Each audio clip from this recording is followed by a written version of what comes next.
ang pagyaman magsisimula sa sarili mo. And magsisimula yun sa pagbabago mo.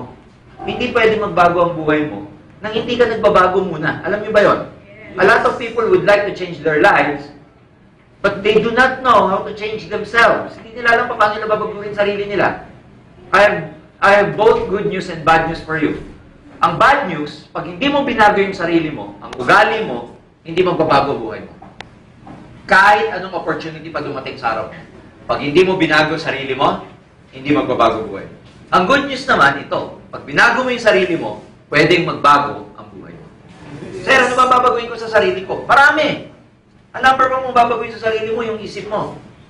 Kung dati ka negative, dapat maging positive ka na. Kung dating wala kang tiwala sa sarili mo, dapat magkatiwala ka na sa sarili mo. Kung dating hindi ka naniniwalang may kakayahan ka, dapat magsimula kang maniwala na may kakayahan ka na. Kung dati wala kang tiwala sa sarili mo, dapat magkatiwala ka na sa sarili mo. Meaning, kung dati ikaw lagi kang complain ng complain, if you want to become successful, then stop complaining. Meaning, from being negative, kailangan ma-convert mo yung sarili mo pagiging positive. Because you can never have a positive life with a negative mind. Hindi ka pwede magkaroon ng positive na buhay kung ikaw napaka-negative mo sa loob. So everything starts with changing yourself first.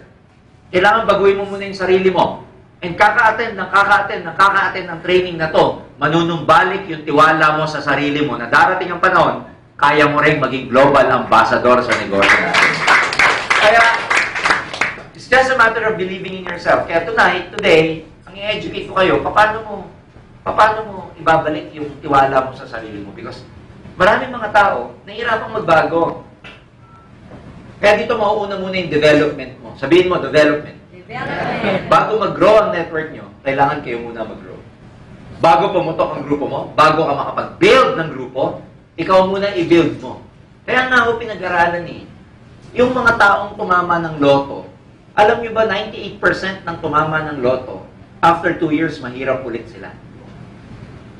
Walang tumama ng loto na naging mayaman habang buhay. Karamihan ng tumama ng loto, umirap after 2 years. 98%. Why? Dumating lang sa kanila yung pera, pero hindi nagbago ang ugali nila. Hindi nagbago yung character nila. Hindi nagbago yung financial blueprint nila. That's why, because they are not ready for the money, yung money nawala rin. Nagets niyo siya? Yes. Ganon din sa aim. Dito, mauna ka munang ma-develop. Para pag dumating yung success mo, matagal at long term na nasa kamay mo. Hindi tsamba.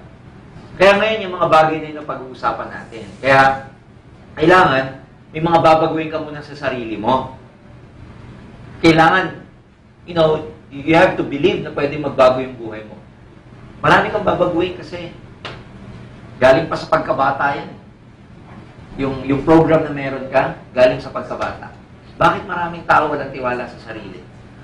Kasi sa pagkabata, nasabihan siya ng bata siya na bobo. Bata pa. Pag-uwi, bobo daw ako. Di pag-uwi niya, bobo. Di na-claim niya, bobo siya. Nasamahan pa ng teacher, napagalitan sa school, tanga ka, o di ka nga, bobo na, tanga pa. Kaya danger yan I'm telling you, danger yan. Bakit maraming tao nagkakaroon ng inferiority complex, walang tiwala sa sarili? Kasi yun ang pagpapalaki sa kanila sa bahay. Anak, mahirap lang tayo. Ang narinig mo sa bahay, kaya ka mahirap kumita, hirap na hirap kang kumita. Kasi nung bata tayo, narinig natin, mahirap kumita ng pera. O di ngayong malaki ka na, paano ka kumita? E di ang hirap, yun yung narinig mo Yun yung na-program mo sa utak. May mga taong ganito pa, anak, huwag ka masyado mag-ambisyon. Mahirap lang tayo. Kaya yung mga taong yan, pag nirecruit mo sa AIM Global, dito yayaman ka, yayaman. Siya, walang ambisyon. Hindi mo ma-recruit. Kaya kahit anong paliwanag mo, ayaw maniwala. Kasi yun ang program niya. Di ba ginawa mo na lahat? May ni-recruit ka? Nilabas mo na lahat ng power mo para paniwalaan ka? Wala pa din. Kasi dito, pinaliliwanag, kotse. Siya, tricycle. Walang ambisyon Nasabihan ng environment niya na mahirap lang tayo kung mag-ambisyon. Anak, ang hirap ng buhay. Kaya ano treatment mo sa buhay? Mahirap. Do you think yung mga mayayaman nahihirapan kumita ng pera? Literally, yung mga mayayaman, pinupulot lang ang pera. I know some people making 1 million a day.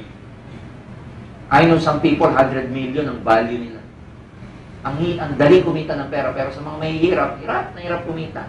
Kasi bata pa, yun ang narinig.